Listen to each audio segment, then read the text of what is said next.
ఓం గణేశ శారద గురుభ్యో నమ. ఈ ఎపిసోడ్లో నడిచే దేవునిగా ప్రసిద్ధి పొందినటువంటి చంద్రశేఖరేంద్ర సరస్వతి మహాస్వామి యొక్క బాల్యాన్ని గురించి ఓ చిన్న సంఘటన మీకు మనవి చేస్తానండి. ఎందుకనంటే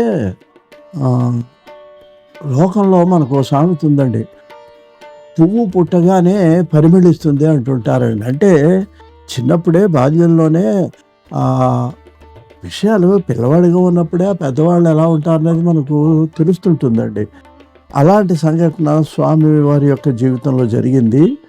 అదేంటంటే, ఈ స్వామివారి యొక్క తండ్రి పేరు సుబ్రహ్మణ్య శాస్త్రి గారండి. ఆయనకు 3 కొడుకులు అయితే ఇప్పుడు మన కంచిపీఠాధిపతి మహాస్వామి వారు ఆయన యొక్క 2వ సంతానం అంటండి. అయితే ఏంటంటే, ఇతను పాపం చిన్నప్పటి నుంచి స్కూల్లో ఈయన తండ్రి గారు తమిళనాడులో స్కూల్ పాఠశాల సూపర్వైజర్గా కూడా పనిచేస్తూ ఉండేవాట. ఉన్నటువంటి సందర్భంలో ఈ చిన్నతనంలోనే ఇతనికి స్వామివారిది చూసి ఆయనకి ఏమనిపించిందంటే, ఆయన స్నేహితుడు ఒక ఆయన ఉన్నట్టండి. ఆయన ఒక న్యాయవాది. అయితే ఆయనకి జ్యోతిష్యం అది బాగా తెలుస్తుందండి. తెలిసేటప్పటికి ఈయనకి ఎందుకో వచ్చి ఆ జాతకం వేయించి, కొంచెం మా అబ్బాయి జాతకం అది ఆ పుట్టిన తేదీ అని చూసి చెప్పండి, ఎలా ఉంది ఇప్పుడు భవిష్యత్తు అని చెప్పాడండి. ఆయన వీళ్ళ ఇంటికి వచ్చాడు, జాతకం అంతా చూశాడండి. ఆ జాతకం పరిశీలించిన తర్వాత ఈ అబ్బాయి యొక్క తల్లితో అన్నట్టు, అమ్మ ఒక చెంబు నీళ్లు తీసుకురా చెంబుతో అన్నట్టండి. సరే, ఆవిడ వెళ్ళి లోపలికి వెళ్ళి పాపం చెంబుతో నీళ్లు తీసుకొచ్చింది. తీసుకురాగానే అవి కాస్త ఆ పిల్లవాడి పాదాల మీద పోసి ఏమండి తాను సాష్టాంగపడి ఆ పిల్లవాడి పాదాలకి నమస్కారం చేసేటండి. చేసేటప్పటికి తల్లిదండ్రులు ఇద్దరూ నిర్ఘాంతమైనట్టు, ఇదేంటి పిల్లవాడికి ఏమో జాతకం చూడమంటే ఇట్లా కాళ్ళకి దండం పెడుతున్నాడు ఏంటినా అని. అప్పుడు ఆయన అన్నట్టండి, అయ్యా మిత్రమా, నేను ఒక్క మాట చెబుతాను విను. ఒకప్పుడు ఈ అశేష ప్రపంచం కూడా ఈ పిల్లవాడు పెద్దవాడు అయిన తర్వాత ఆయన పాదాలకి మొత్తం ఈ ప్రపంచం అంతా కూడా సాష్టాంగపడి నమస్కారం చేసేటువంటి పరిస్థితి వస్తుంది. నా జాతకంలో అది కనిపిస్తున్నది. అయితే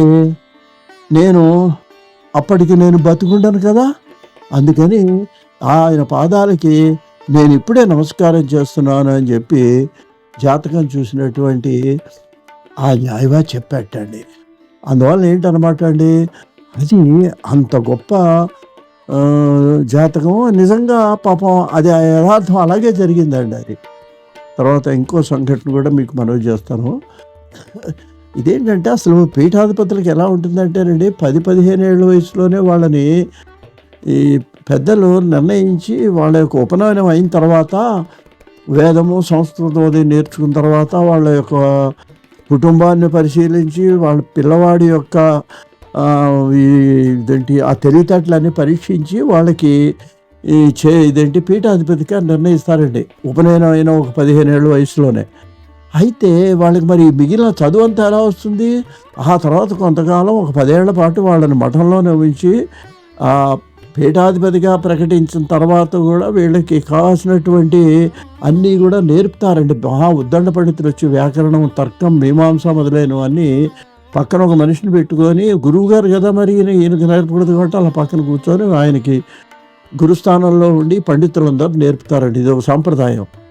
అలాగే ఇప్పుడు ఈయనకు కూడా ఈయన పీఠాధిపత్యం 1907లో ఈయన్ని పీఠాధిపతిగా చేశారటండి. చేసిన తర్వాత అక్కడి నుంచి 11 నుంచి 14 వరకు 4 సంవత్సరాలండి ఈయన విద్యాభ్యాసం చేశారటండి, అనేక శాస్త్రాలు అవి. అందుట్లో ఒక గురువుగారు ఎవరంటే మహామహోపాధ్యాయ బ్రహ్మశ్రీ కృష్ణశాస్త్రి గారటండి. ఆయన తోచిన విధంగా నిమిత్తంగా తర్వాత పెద్ద అయిన తర్వాత ఆయన అంటారండి, నేను నిమిత్త మాత్రంగా మిమ్మల్ని శిష్యుడిగా మీ గురువుగా నేను ఉన్నాను, కానీ స్వామి యథార్థంగా మీరే మా గురువులు, మేమే నీకు శిష్యులు అని కూడా ఆయన తర్వాత ఈ చదువు చెప్పిన గురువుగా ఉన్నటువంటి కృష్ణశాస్త్రి గారు చెప్పటం జరిగిందండి. ఆయన బాల్యంలో ఉండంగానే ఆంగ్ల పాఠశాలలో ఏంటంటే ఇంగ్లీష్‌తో పాటు ఫ్రెంచ్ కూడా నేర్చుకున్నారటండి ఆ రోజుల్లో.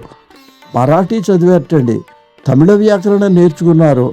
అయ్యా తర్వాత పెరియ పురాణం, తిరుక్కురళ్ మొదలైన గ్రంథాలు చదివారు. తమిళ భాషలో ఉండే కావ్య ప్రబంధాలన్నీ చదివారు స్వామి. సంగీతానికి సంబంధించిన అనేక అంశాలు ఆయన నేర్చుకున్నారు. తర్వాత గణితం, జ్యోతిషం, ఖగోళ శాస్త్రాల్లో కూడా ఎంతో సర్వతోముఖ ప్రజ్ఞ అండి. ఇంకా ఒకటి అది ఇదని కాదండి. ఇవన్నీ ఎప్పుడు బాల్యావస్థలోనే. ఇంక తర్వాత పెద్దయిన తర్వాత ఇవన్నీ పరిమళించి, ఇవన్నీ కూడా ఆయనకి ఎంతోమంది సందేహాలు తీర్చడానికి, ఆ! ఎన్నో సలహాలు ఇవ్వటానికి, అనుగ్రహించటానికి ఇదంతా కూడా ఒక పక్కన తపశ్శక్తి. ఇదంతా కూడా చేసినటువంటి ఒక మహానుభావులు. మరి అటువంటి ఆయనకి మనం ఏంటంటే బాల్యంలోనే ఆయనకి మనకు పువ్వు పుట్టగానే పరిమళిస్తుంది అన్నప్పుడు ఆయన యొక్క గొప్పతనం అంతా కూడా ఆ రోజుల్లో ఆయన చదువు నేర్పిన గురువులకి, ఆయన జాతకం చూసినటువంటి న్యాయవాదికి తెలిసిందని మీకు మనవి చేస్తూ స్వస్తి.